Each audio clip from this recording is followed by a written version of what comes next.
বিসমিল্লাহির রহমানির রহিম আলহামদুলিল্লাহি রাব্বিল আলামিন ওয়াসসালাতু ওয়াসসালামু আলা নবিয়িল কারীম আম্মা বা'দ। সম্মানিত শ্রোতামণ্ডলী, আজকে আমরা আলোচনা করব হাদিসুল মুসনাদ নিয়ে, অর্থাৎ মুসনাদ হাদিস কাকে বলে এবং হাদিসের পরিভাষায়। চলুন তাহলে জেনে নেওয়া যাক। ইমাম ইবনে সালাহ রাহিমাহুল্লাহ মারিফাতুল মুসনাদের মধ্যে এখানে তিনটি কৌল উল্লেখ করেছেন, তারপরে তিনি একটি সিদ্ধান্ত দিয়েছেন। তো সর্বপ্রথম হাফেজ আবু বকর খতিব আল বাগদাদি রাহিমাহুল্লাহ তার একটি কথা নিয়ে আসা হয়েছে আল কিফায়া ফি ইলমি রিওয়ায়া থেকে।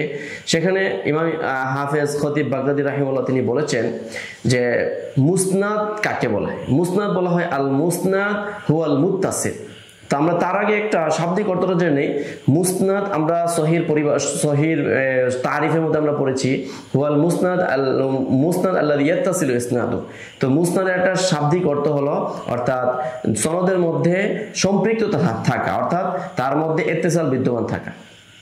তো সেই সুবাদে খতিব আবু বকর আল বাগদাদি রাহিমাহুল্লাহ তিনিও বলেছেন যে মুসনাদ অর্থ হলো মুত্তাসিল। চাই মুসনাদ মুত্তাসিল মারফু হোক কিংবা মুত্তাসিল মাওকুফ হোক কিংবা মুত্তাসিল মাকতু হোক, যেটাই হোক, যখন মারফু মাওকুফ মাকতু কোনো একটি হাদিসের মধ্যে ইত্তিসাল পাওয়া যাবে, সনদটা ধারাবাহিক সূত্রে বর্ণিত রাবি মারবি আনহুর মধ্যে ইত্তিসাল থাকবে, তখনই ওই হাদিসটা মুসনাদ বলে কি হবে, সাব্যস্ত হবে। এটা খতিব বাগদাদি রাহিমাহুল্লাহ বলেছেন।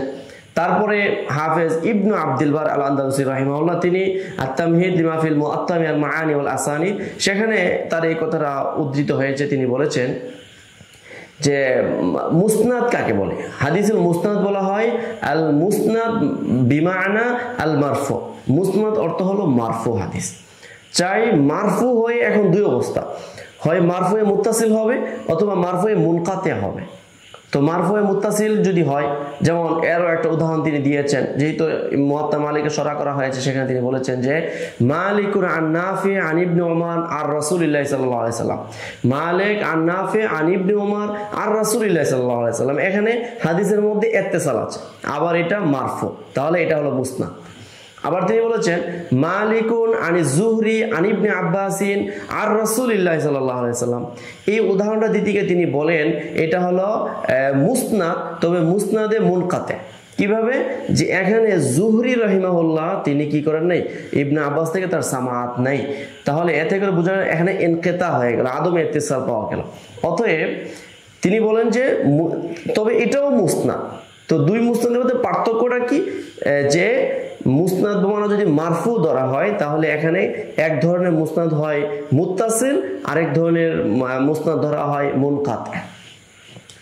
আবার পরবর্তীতে ইবনু আব্দুল বার রাহিমাহুল্লাহ তিনি আবার চূড়ান্তভাবে অন্য এক জায়গার মধ্যে বলেছেন, ইমাম ইবনে সালাহ রাহিমাহুল্লাহ এটাকে জিকির করেছেন এখানে, যে ইবনে আব্দুল বার তিনি আবার এই কথা বলেছেন যে মুসনাদ মানে হলো মারফুয়ে মুত্তাসিল, অর্থাৎ শুধু মারফুয়ে মুত্তাসিল। তাহলে একটা হাদিস যখন মারফু হবে এবং মুত্তাসিল হবে, কেবল ওই হাদিসের প্রকারটাই, এই হাদিসটাই কেবল কি হবে, মুসনাদের পর্যায়ে পৌঁছাবে। তো এই তিনটি কথার মধ্যে ইমাম ইবনে সালাহ বলেন আইম্মায়ে কেরাম এই ধরনের বাকবিতণ্ডা বা তাদের কথার বিভিন্ন ধরনের কথা সবগুলো সমন্বয় করে আমরা একটা সিদ্ধান্তে পৌঁছাতে হবে। তো আমরা দেখলাম পরবর্তীতে যিনি মারিফাতুল উলুমিল হাদিসের লেখক অর্থাৎ হাকিম আবু আব্দুল্লাহ নাইসাবুরি, তিনি কিন্তু অত্যন্ত মুতাসাদ্দিদ পর্যায়ে।